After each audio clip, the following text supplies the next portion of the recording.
to the CEDIA Expo. We're doing a panel discussion this morning on Together We Design Life. And before I introduce myself, I would like to introduce guests that are up here with me this morning. This is Pamela O'Brien with Pamela Hope Designs. Pamela O'Brien is an award-winning luxury interior designer, writer, and speaker who has been celebrated in the press such as House Beautiful, Houston Chronicle, Houston Modern Luxury, and Wall Street Journal, just to name a few. For mastering the art and science of designing custom spaces that put the client first.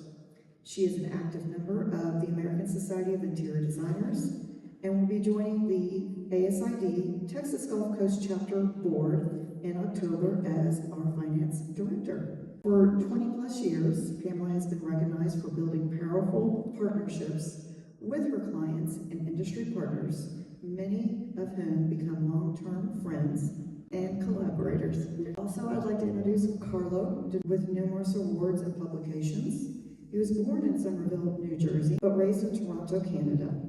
He developed a passion for architecture.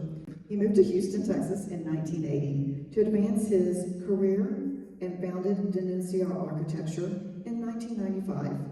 Carlo's work is known for its diversity, socially conscious design, and attention to clients' evolving needs.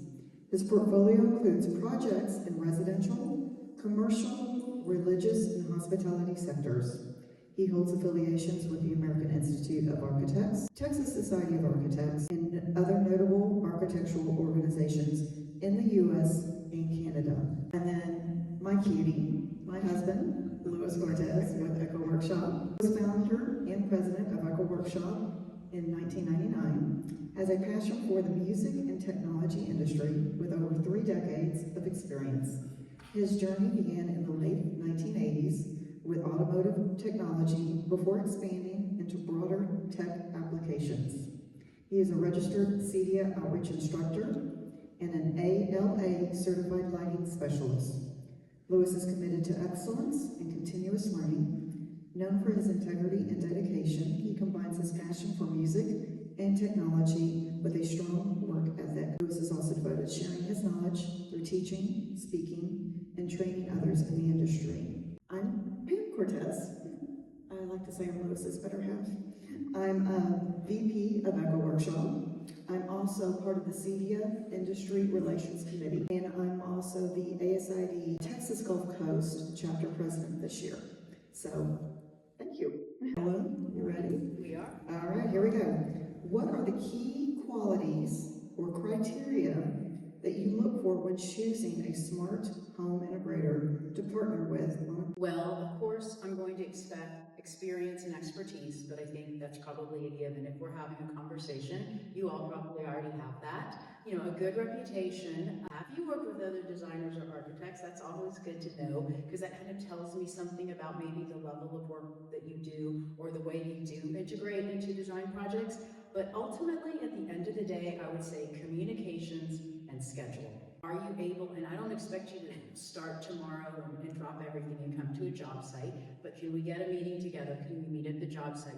Do you respond to that? If you're a small operator, do you have enough back office support or someone to help you? Because we all know there are people out there who are doing it all themselves, and usually the process, in my opinion, with the bigger projects is just not as smooth. So, do you provide the quote when you said you would, or reasonably? Even if you tell me it's going to take a few more days, communications. Do you generally meet the schedule? Those things are so important, and I tell my contractors all the time, you can be the most significant contractor. You can have the best subs. Your work can be extraordinary. If you don't show up on time, or you show up late, you don't let the client, or you leave a messy job site, what does the client think of you?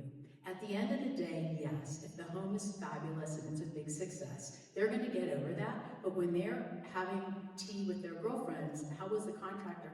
I love my house, but you know, man, he was late all the time. Sometimes there'd be a whole week where nobody showed up. We've all heard this on our job sites, right? So those are 2 things that it's a little bit of effort, but I think it pays off hugely. So communications and scheduling with us, because I'm kind of your filter to the client in the beginning. Then I'll pass them on to you for a lot of the technology. But if I feel really good about the way you're communicating, then With that go, why would I call anybody else? They're my go-to. Thank you. You're welcome. Thank you. You know, for me, yes, it's about the knowledge and experience, but it's more about me feeling comfortable with not being oversold on something. Not trying to sell a bag of goods. You know, I'm kind of really more looking for a person that's listening, wants to listen to the client, and most importantly, and find out what the client's needs and wants. And a lot of times what I do is let that happen organically. On a project producers work on with me, Lewis came in, presented lighting levels, lighting types to the client, came up with a number. I even managed the expectation saying, are you willing to spend $200,000? Maybe, I'm not sure, but yeah, maybe let's see what Lewis comes up with. So Lewis comes back with a presentation, and I met with Lewis first. And it's more about this work team effort, right? Rolling up the sleeves and me engaging with you all engaging with me as I'm building this building, this architecture, this plan. I want to know where things are going to go because I'm really anal about that kind of stuff and make sure it all fits and it doesn't look like an afterthought. You know, down the line, racks are here or a wall had to be furred out because something didn't get thought out or it wasn't communicated properly with me. So, and you know, this client wants to spend over $300,000 on lighting controls. So, but again, it's not a push effort, right? You really have to show your experience, your knowledge level, show options to a customer, to a client, show them to me, and just not go catch your lighting with bells and whistles. So I love lighting. You know, I loved it from the time I started architecture, and I hate builder grade homes where you see par lamps, and they still put par lamps in some of these homes, and the whole effort is never really well thought out. And what I love about bringing in an integrator, because I love lighting, is I come up with a lighting plan, bring in Lewis or bring in one of you all and say, here's what I want to do. Does it work? Illuminate the art the way I want it to illuminate. Is it going to cast too much of a hot spot? So those are things that I'm kind of looking for. Thank you. So, Lewis, how can integrators effectively approach architects and designers to establish a working relationship? There's a little bit of patience in this, guys. There's, you know, of course you can reach out and introduce yourselves, but a lot of times you're not going to be heard if you're selling, right? And what Pam has actually done with the company and her involvement in ASID, the Interior Designers Association in our area, is she has become ingrained within that community, and that in turn turned into something that gave us the ability to talk to interior designers on their level. We're going to their events, we're invited to their functions, and that's how, I'll tell you guys, I'm a technician. I am the worst salesman in the world. I always say that about myself and some people, but that's a great sales tactic. I'll tell you that I don't sell a bunch of stuff, and this is not an Echo Workshop commercial, you know, but as Carlo alluded, look, I just go in and I present things. I had a meeting with an SBA guy once, and he told me, man, if you worked for Victoria's Secrets, you would just go up to people and say you sell panties. And it's like, that's just the way I am. These are the goods, people. This is what they do. If you have interest, great. If you don't, thank you so much for the opportunity. And all the relationship that we have here and what we've built here, and the fact that these folks are here with us, I mean, I feel just so great that they agreed to come and do this with us. This is a relationship that is building between us and growing, and it has never been about me selling them anything. It's, you know, it was presented at the very beginning. This is what we do as a company. Can we help you? And that's how we developed it. It takes patience. It's a long haul. Yes, there's guys out there that can go out and do the pitch and sell this, and that's just not the way that we approached it. It's about building the partnership, building that relationship, building the loyalty and the confidence as a team together. Well, and you guys give back a lot too, because we've been talking, we have a marketing friend with us He's been here the whole time with us. We've been talking about marketing. How many followers do you have on Instagram? Okay, a few, but do they buy from me? No. I mean, is it more of an ego thing and it's kind of fun because I like this photo? Yes. Okay, so it's a hobby and I outsource it anyway. But relationships, you're investing in social media, you're investing in advertising. I don't know how you guys have invested in being involved with an industry group. You know, designers, I know some of us have great reputations, some of us are maybe not so nice people. I'm on the nice side of design. I'm a team player, I'm a good person. It's your house, not my house. Some designers don't actually understand that. But ultimately, we are vetting people for our clients, and interior design has a very, very high level of trust. Like, people leave their dogs and babies and keys and passwords with us all of the time. So if I say, you guys are gonna need, you know, televisions, let's just start early, like televisions. How big should my television be? I don't know. And even if I do know, I don't care. Like, that's just not my area of expertise. So I'm going to call FA. I would like you, we've talked about enough technology now that I think it makes sense to bring someone who's an expert in. I'm not the expert. And again, why would I call anyone else? The only reason I'll call you first, and when you tell me it's not a fit, then you maybe help me with that. You refer to one of your colleagues, or you say they can go to Best Buy. Or say that, but maybe not. There are people out there where that's probably an okay answer. But they're not our client, they're not our target market. So your level of investment in networking, which means buying memberships, occasionally sponsoring activities, but you all, depending on where you are, if you have a company, you can do it at that level. If you're a member of a company, you can just be a member of ASID, or just even start going to ASI, American Society of Interior Design events, and you'll meet designers.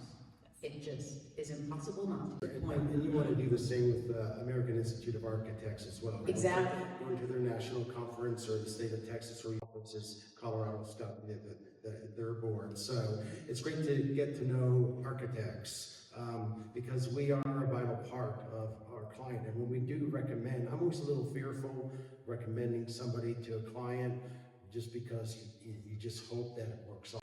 You hope that, you know, are going to serve my client well. And in turn, they're going to be your client. So I've known Pamela long enough, I don't worry about referring Pamela.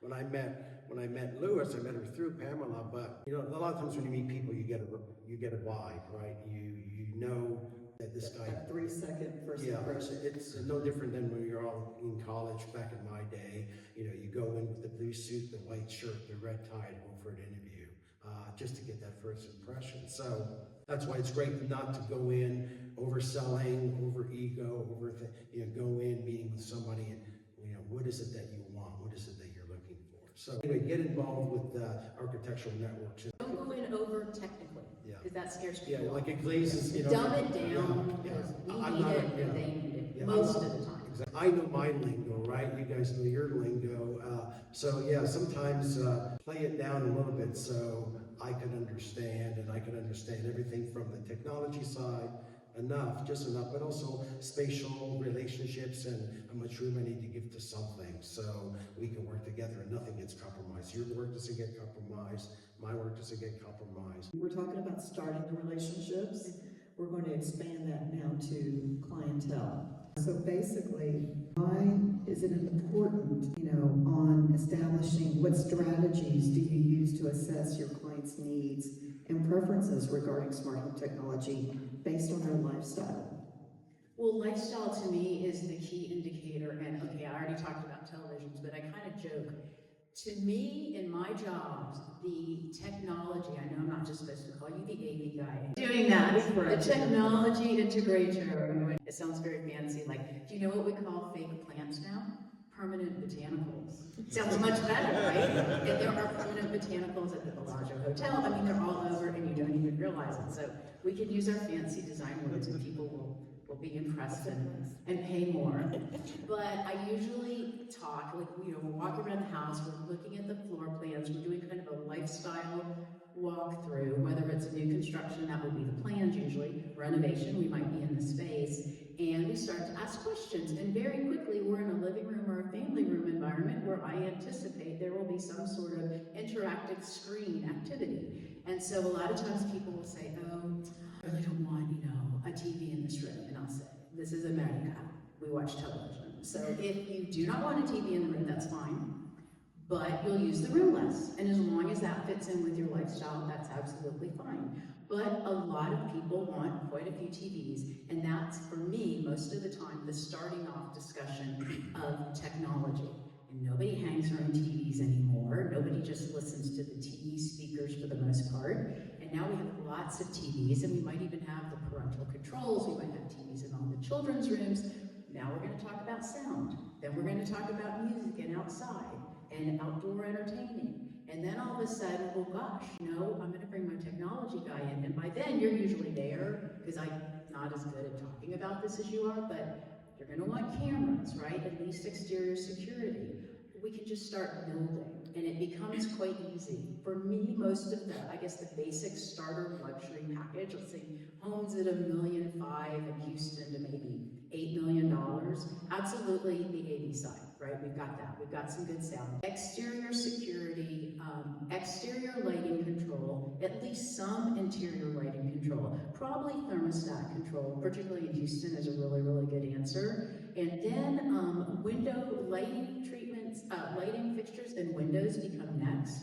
And one reason is a lot of the houses we build now, you can't even reach the window to open and close a shade. And it may be tons of glare, tons of UV coming in, and so those are easy add-ons. Once we get past that and someone really wants a smart, then I start to say, how do you feel about, whole house technology? Because then that's another layer. And then we even have plumbing fixtures and appliances that we can tap into now. So it still starts with the television for most of my clients.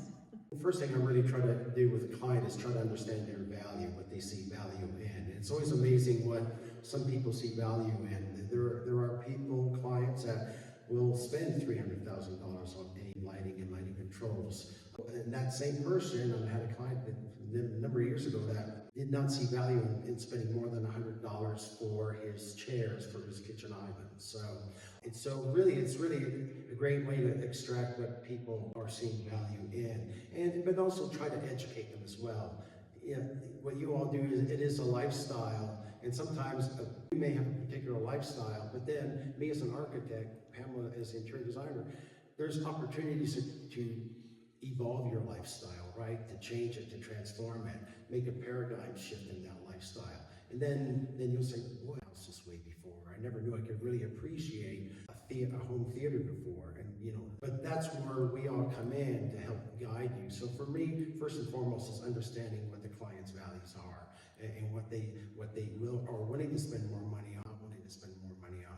But then also challenge them, like with Lewis, with this client, make him hear a speaker. And then I want that. Well, I didn't do anything to sell him on that speaker. Lewis didn't do anything to sell him on a speaker. But just, it's just an education as well. How do you help architects and designers determine the right level of technology integration for their clients? Listen. You have to have the right set of questions and listen. Listen to their answers. Listen to what they're looking for. When Pamela brings me into a project, she actually kind of preps me. It's like, this client is interested in these things. She's already asked some of the questions. And obviously, I'm going to go in with my own set of questions when I'm going to go meet with that client. With Carlo, the process is different because we're looking at a set of plans. Yes, I met the client. Yes, I talked about the things that we offer. I presented Ketra, and Ketra sold itself. With that particular client, if the value is there, that the product will sell itself. The features of that product will sell itself. So yes, I have my own set of questions. I'll ask you guys, why would you want to know if somebody has a big dog? Motion sensors. Yeah, so I have my own set of questions. How many kids are going to live in the house? How many children are there? What is your lifestyle? Do you travel a lot? Do you have any large dogs? These kinds of things. I have my own set of questions that I'm already asking of the client. But when it comes to these guys, Carlo, we kind of, our brains very much, and this is why we kind of hit it off the first time we met, It's because our brains operate in the same manner, and we look at a set of plans, it's like, oh, this, oh, wouldn't it be cool if we can talk a set of plans, and that's fantastic. With Pamela, she gives me kind of a presentation of what the client is. Hey, this client is interested in these things. And sometimes it works out, guys, and sometimes it doesn't. Not everyone. Yeah, there's some projects that she's brought in, and we weren't able to help that client. That happens. But I'm listening to them. You know, what is it that you need? How can we help? And sometimes it works, and we can help. The other thing I'll say is, you know, communication is great. And Pamela touched on this already. You gotta have communication. There's gonna be times that you're late. There's gonna be times that you possibly cannot show up. You just tell them. If you communicate these things, it makes everything so much better. And, you know, just, if you leave somebody in the dark, that's how you lose the trust. And somebody taught me about the trust bank, and I'll be quick about this. You have a trust bank that you develop with people, and you make deposits into this trust bank every time you do something good. But when you do something bad and you've made a withdrawal from this trust bank, it takes a lot longer to make deposits back into it and get to a balance where you were. Consider trust banks with people every time. Continue to deposit into that trust bank until the point where if you have done something that made a withdrawal, you need to communicate. You have to be sincerely apologetic about it, and you need to communicate, this happened, I am so sorry. And we've had mishaps at... We have? Apparently you didn't communicate with them. Well, if I didn't know about them, then I'm guessing the client didn't know about them, so maybe we're fine here. But we managed them. Yes, we managed them. Of course. You know, There's always issues. So yeah, I'll say listen to them and then communicate well. Just make it a point to always communicate as much as you can. Can I make a little comment about that on communication? So I also mean written. Okay, so designers were kind of snooty. I'm kind of a grammarian type person. I was a linguist originally. I was a French major. So I have, not Carlo, another very talented architect, and he routinely misspells his clients' last names. I mean, oh my God, dude, like, please. Like, that just drives me nuts. So we are writing and communicating and providing so much content these days. Even the best of us do some occasional typos, but do be as careful as possible. And I mean, for your own good, make sure your numbers are fine and you haven't like missed a zero or added a decimal point, but also just try to make it clear and clean and well written. You know, have another person in your office do it. But we judge people when we get the quote back, the proposal. Does it include everything we talked about? Reasonably, I get it. I mean, I'm not unreasonable. But I have to take it to the client, and I will tell it. Usually I will look at it first, and then maybe you send it to the client, or we look at it together. But I vet it and make sure it's clean. And with a lot of our contractors, we have to send those quotes back 3 and 4 times. And that's kind of a waste of time for everybody. So clean communications, their proposals are beautiful. Presentations, photos, and I'm telling you guys, it sells. It sells. Well, you know, I'll jump in with our marketing. It's like we are always representing the designer and the architect. You know, they're bringing us in 9 times out of 10 for these projects. And so when things go a little haywire, they're not immediately calling us, they're calling. And that's one thing I always emphasize as part of, like, I'm going to jump to ASID real quick, is talking to design students. It's like when you start finding your industry partners to work with, you know, are they professional? Are they dressed professionally? Are they showing up on time? Yes, is their documentation clean and professional? Because we are all representing them. So on that note, in reference to processes, we've talked a big amount about communication is key, but all 3 of you kind of jump in on the process of how do you integrate the technology considerations in the design process, and what role does the integrator play in all this?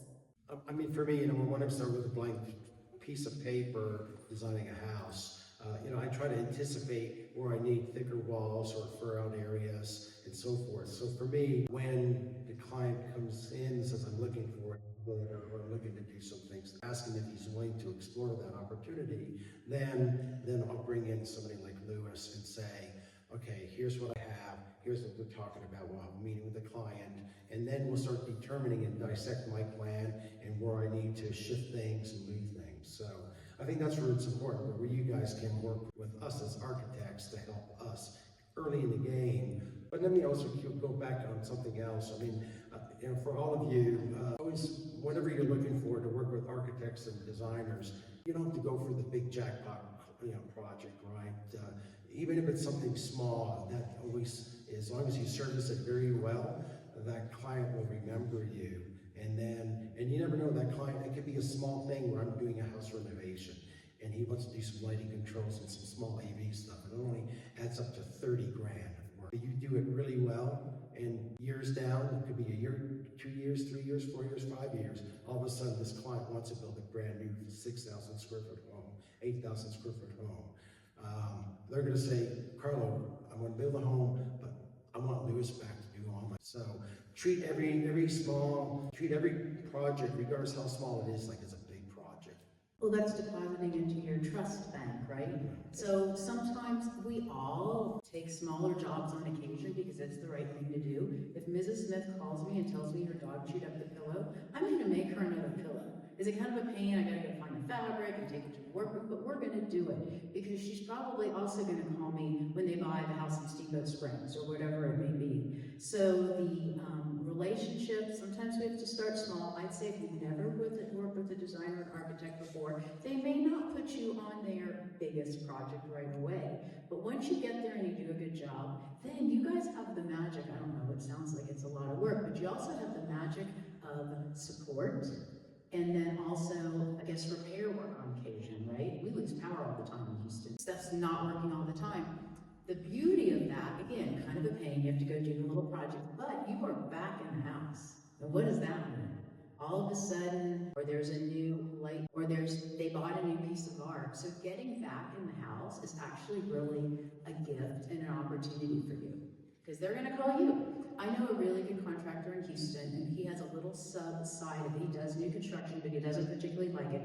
He does very good renovations. He has a great reputation, and he has 3 guys and 3 trucks with his logo name, and they are the warranty, service, and technical repair group. And he said, I started that for a couple of reasons. One is we have some warranty work that we have to do, which I believe you all probably also often have to do that. Secondly, I've got trucks driving in the best neighborhoods every day, all week, and they see my logo. And he said, thirdly, guess what? We go in there and we repair the upstairs toilet, and oh, by the way, there's a leak in the downstairs shower, and it's kind of an older shower, so why don't we just completely redo that bathroom? So he's always so he uses that side of his business to do the smaller work, and then eventually that client moves to a big house and wants to build a big house, and they get that as well. So I think the tech calls are real sales opportunities for you. I'm going to address process in a little bit different way because they hit the nail on the head, but I want to talk about evolution of our industry, right? So who here does motorized shades? Good. Did you do them 10 years ago? They were at least $1,000 a window, right? They were. All right. We were introduced by this industry to do motorized shades. Maybe not everyone, but the industry introduced us. They said, hey, as integrators, we should do motorized shades. The evolution that's happening right now is lighting. We've been doing lighting control forever, but the industry is telling us, hey, ALA lighting certification is really important to us. We should be looking into this. Another evolution that's happening is power. Backup power generators and battery and all that stuff. The reason why I changed the subject matter from process to evolution, it's actually related. We need to get involved in the things that our industry is asking us to get involved in because these guys are looking for those solutions. If I hadn't taken them to the Savant booth, they wouldn't have known that Savant does power management. No, we didn't know that. Right? And not only that, then we had the conversation, oh, there's others in our industry that are doing power management. It's not just Savant. And we've been to several booths here that do lighting fixtures, right? You know, whether it's WAC or DMF or, and you guys already know the answers to this. My point is, consider what the industry is telling us to do because these guys are looking for that stuff. When Carlo, the relationship between Carlo and I for this job was of me as a lighting designer. And the way that I could help as a lighting designer, it wasn't as an AV guy. It wasn't, and we all know what we do. And the list is huge, guys. It's hard to go into a meeting and tell somebody all the stuff that we touch. But I'm telling you, it is valuable for us to grasp what the industry is pushing us to be. Because and we need you for this, because I have light bulb anxiety. I mean, I go to this special light bulb depot, and I'm like, I take a box, or they call them lamps, right? That's the real. Yes. I take the lamp in with me, not like a floor lamp. And I'll say, I need 3 more of these. Oh, those are discontinued. I'm like, are you kidding me? We bought them last week. It seems to happen constantly. That's just light bulbs.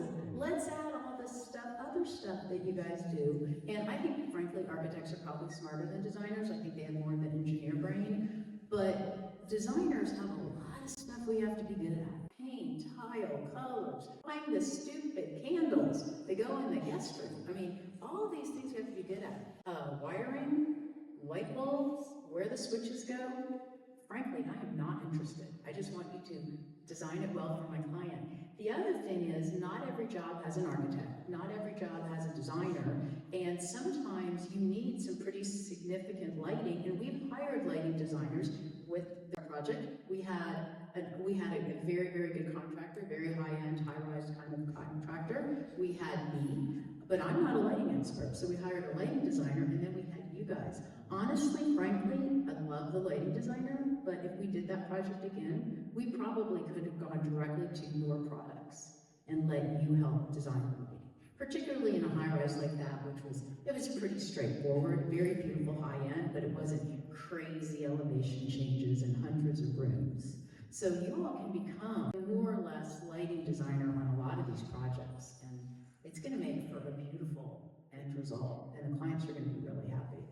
Does everyone know that LA is affording that to us, that we can get these certifications? Does everyone know that? Yes? Okay. I would do it, and we would appreciate that, because I'm more than happy to say this is not an area I'm good at, and I frankly, at this point in my career, don't want to be. So just help me. When a house is built and an architect is not involved or a designer is not involved, get to know some of these builders and maybe educate them a little bit and help them, because one thing I'm so irritated, I'm also a real estate agent. I sell luxury real estate. And when I do an open house, it just infuriates me when I walk in and then I see a switch bank of 6 here. Okay, now think through it, right? So, but builders are finding the path of least resistance, right? And as is the electrician. But if you can get in with the builder, obviously you're gonna have to go in low. There's not gonna spend a ton of money because they're looking for ROI. But if you could just help them in making switching more efficient, I think that would go a long way. So You made an excellent point to our next topic of negotiating fees, budget allocations, working with builders, working with designers and architects on that. So, again, this is a question for each of you. How do you discuss and negotiate the fees and the budget allocations to ensure transparency and fairness? Well, let's see. I think one of my designer's spidey senses is I really get my clients. Like, I just kind of like, okay, hello, she's going to like this, and she's going to spend that much. And they tell you in design school, which I didn't go to, but they tell you in design school, don't anticipate what your client's going to spend. Okay, I've heard that, but I'm still pretty darn good at it. So when I bring them to you, I usually give you some dollar ideas, because I feel that that's important. Because if you call me and you say you have a client and she wants one pillow, unless she's already one of my clients, I may say, well, why don't we send her to the drapery workroom down the street or the upholstery shop down the street? So I try to pre-guess, and then I do other educated things. How much is the house worth on the tax records? What is the current Zillow assessment of the house? What kind of furniture do these people have? I know none of this is always 100% accurate, but you know what? It can be pretty darn accurate when you've got a few metrics going. What do they drive? What do they spend money on? I mean, sometimes, they'll spend, I don't know, $1,500 on a pair of sneakers, but they think their sofa should be $1,500 in the media room, which I think is probably a little low. So I try to get a feel for where I think the client is and tell you as much of that as in advance, so that when you come in, you don't terrify them with a bottom line, because you know, you've got that beautiful presentation, but what do we really do? What's that bottom number? That's what everyone's, even me, like we're all looking for that. So let's not terrify them, but let's have a good, better, best option so that you can, and we all know this, right? If you give a good, better, best, most people are gonna buy the better, right? So you made more than the lowest, you may not have made the highest, but a lot of these are gonna have little add-ons. As they see how cool some of this stuff is, they're gonna add it on. So I would say more than anything in your industry, like, some people just have tons of money and they don't care, but most everyone wants to think they're getting a good deal, no matter how rich they are. So give them a system that works great, give them the control that they don't want to lose to up or lower, raise or lower the bar. But don't scare them with too much technology and too much money right away, and then let them kind of sell themselves once you show them their products, because a lot of these are going to sell themselves. I mean, yeah, so the client is always in control, at least you always need, I size up clients similar to Pamela, maybe a little bit different. I'll get to the point that a lot of times just ask them, how much do you want to spend?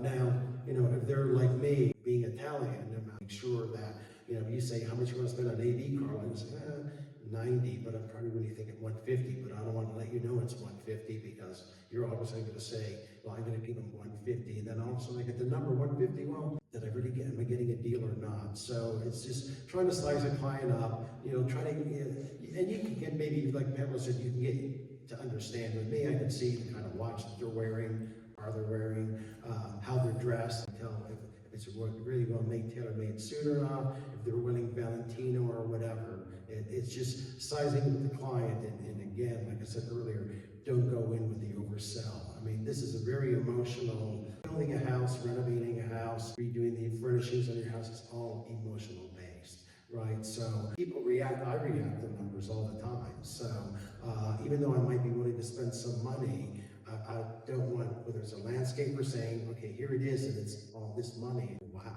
Versus, the landscaper kind of listening to my needs and wants, and maybe being the good cop, bad cop. Well, Carlo, if you really want that, recognize that it's going to be this amount. So, so just kind of size them up, and then they'll come to grips, and then if you empower them, they'll say, you know what, I do want to spend $50,000 on that set of speakers. After I went into the JBL room and I just got blown away, I gotta spend the money. So, but that's empowering. That's not him selling them on the JBL, right? It's the client being empowered, saying, I want. A couple of days ago, I watched Interstellar again, and there's a point where he's talking to one of the robots, Tars, and he says, "What is your honesty setting?" And Tars says 90%. And he goes, "You have a 90% honesty setting?" And he's like, "Yes, humans can't handle 100%." So, sometimes. Can you handle the truth? Yeah. Remember that question? So I asked the question, do you have a budget set for this? And the answer is always, oh no, we don't have a budget for it. I mean, almost 90% of the time. No, we don't have a budget for this. So I immediately come back with, so if I came to you with a bid for $200,000, would I be in the ballpark? There's also something in our industry called, and I don't know if I can cuss here, but it's called the first a-hole. Right? The first a-hole is the one of us that gives them the first proposal, the one that gives them the shock of their lifetime that this can cost $200,000, $250,000. And I know that there's integrators that do $1 million jobs, and we're just not at that level, guys. But you are the first a-hole when you present that first shocking presentation or proposal to them, right? And then the second guy that comes in, and it turns out to be a $200,000 job again, they're like, oh, that first guy wasn't so bad. Now it's reasonable. Yeah, exactly. What a bargain. And they might get a third, if they're bidding it out. And whatever the process may be, I'm getting lost in my point. But I just try to assess as early as possible what a budget is. And I asked that question. If I came back with a $200,000 bid, just trying to get the shock level in their eyes. And sometimes it's okay. With the deal that Carlo and I are working on right now, he was the perfect cushion. I asked him because it was a Ketra job, and if anybody here knows what Ketra is, you know that it is not an inexpensive solution. So when they're telling me we need 60 Ketra fixtures in this house, I'm like, that's going to be a substantial job. I'm really excited about this. Carlo, this job is going to be around this much. Do you think that the client is going to be comfortable with that? And he didn't know either. So he went back and asked for me, and that was fantastic of you to do that. Thank you again. But man, it's just, to me, that's one of my difficulties in assessing client budgets, because I've been the first a-hole many, many times. And I try to communicate with them, hey, this is a preliminary proposal. I'm willing to talk, and not using these words, but it's like, don't ghost me after we're done, tell me, am I too expensive? Let's have a conversation about this. And there's other solutions that we can use. And sometimes it works out. So that's why you do the good, better, best, so you could be the first, second, and third. So then again, you're gonna get the job, right? So quick And question. it's not just you guys. Sorry to cut you off. Quick question.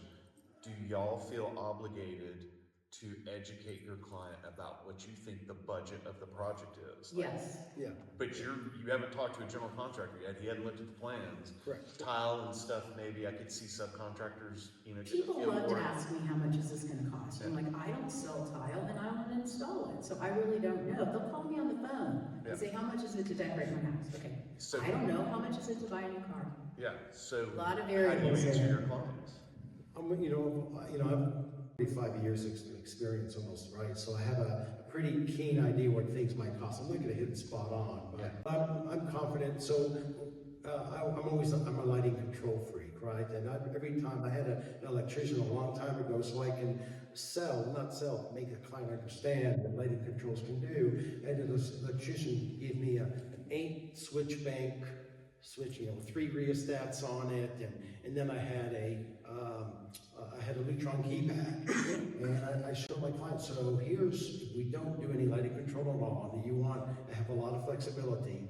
This is what you could potentially have in your house. This switched 6 bank, 8 bank, and just uglier than sin, or sometimes they're not even aligned and everything's misaligned, right? So but for me, it's about just all the experience I've had. I have a good idea what a suit would cost, a good tailor-made suit would cost. I have a great idea what construction costs would be. So the client calls me and says, I want to design a house and I want to build it at $200 a square foot. The production builders, that's the only way you're not doing it because of design a house. So it comes with experiences. And you can work backwards, because I'm not as familiar with the construction costs, and so I'm also not always completely familiar with them, so I'll usually say, I'm not afraid to talk about money. So I'll say, if you give me a budget, I will be better able to start pointing you in the right direction and pulling product, whether it's a sofa or a tile or a contractor, a service, pulling from the right market for you. If you just ask me, go find me a car, am I going to Maserati? Or am I going to use car lot down the street? I really don't know. And you're paying me hourly, so how much of my time do you want to waste? We don't want to do that. So sometimes I'll say I'll work backwards, and I'll say, what would you be comfortable investing in this new outdoor kitchen?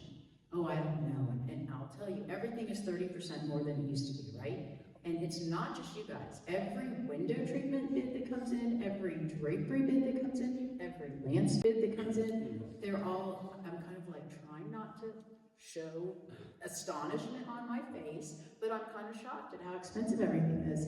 So sometimes we work backwards, and sometimes I say, where would you be? And when they're really not good at answering that, or they're afraid to answer that, if it's really getting iffy, I'll say, well, if you can't trust me with the budget, then you can't really trust me with this job. I've never actually had to say that, but I feel that that's a truism. At a certain point, we're going to have to be able to trust each other with money too. We have about 5 to 10 minutes, so we are going to open it up for questions.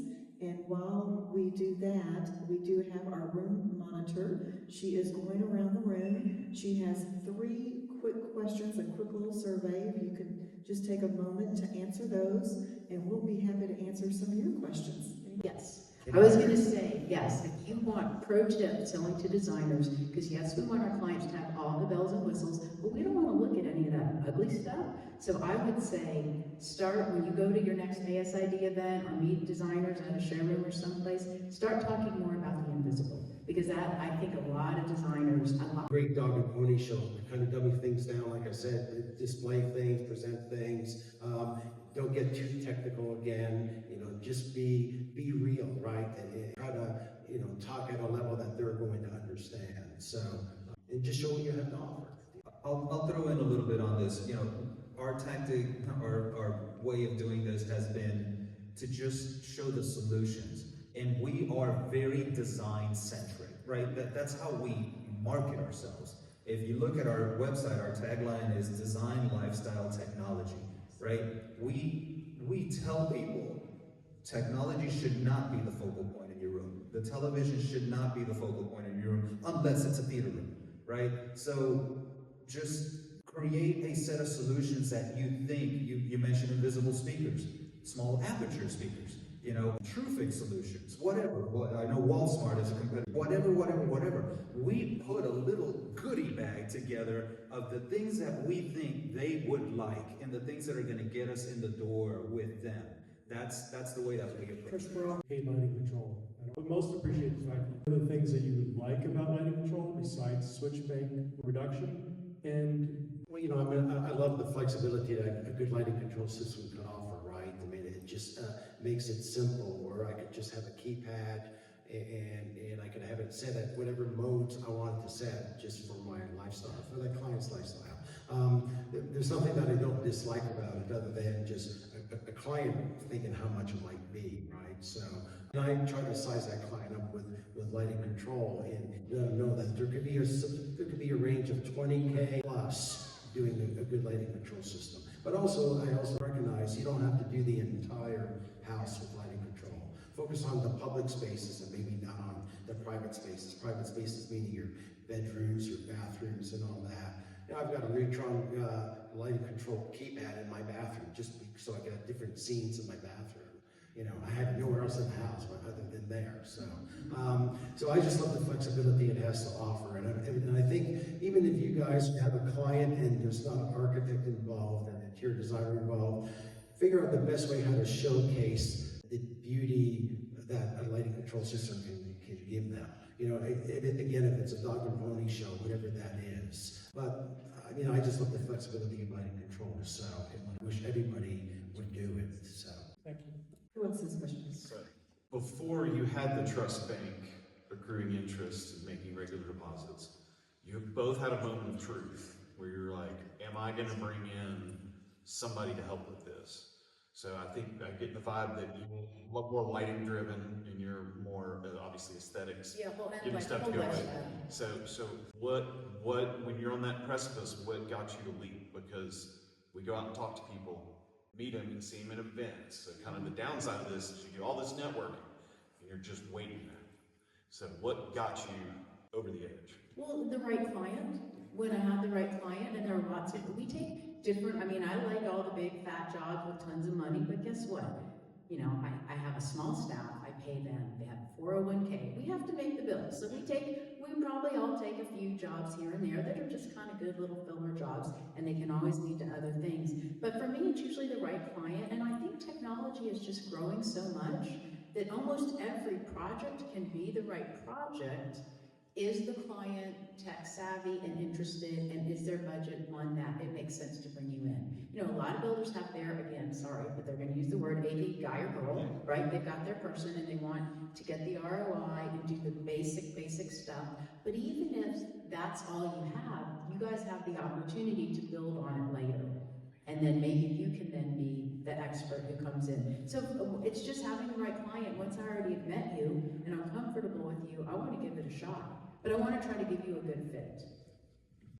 I'm going to jump in real quick and give Cedia a plug, because one thing that really helped us when Lewis became a registered outreach instructor and is able to teach CEUs, and we were having designers and architects come in and listen and learn, all of a sudden he became the professional, the knowledgeable professional integrator that they can trust, and all of a sudden it was like, oh, we can count on you for this. And that was a game changer. So thanks to Cedia for having that opportunity, and they continue to enhance that program. So if you're not a registered outreach instructor, I say you need to sign up. It was mentioned earlier about we have a lot of services, products and services that our industry keeps growing on. And one thing that kind of caught my attention one day was a designer friend that I've known for years.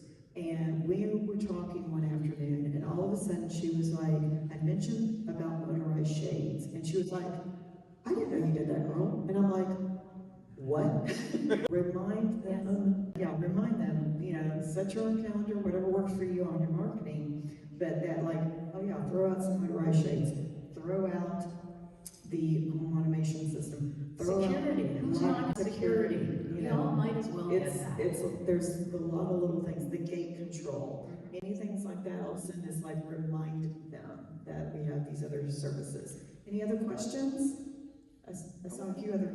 I want to throw something in real quick because also, you know, in that particular designer that you talked to and didn't know that we did shades, I'll also say when you establish a relationship with an interior designer or an architect, and this is very specific, respect the relationship. Pamela has a shade provider that she uses, and we know her. And they're prettier than what you guys do.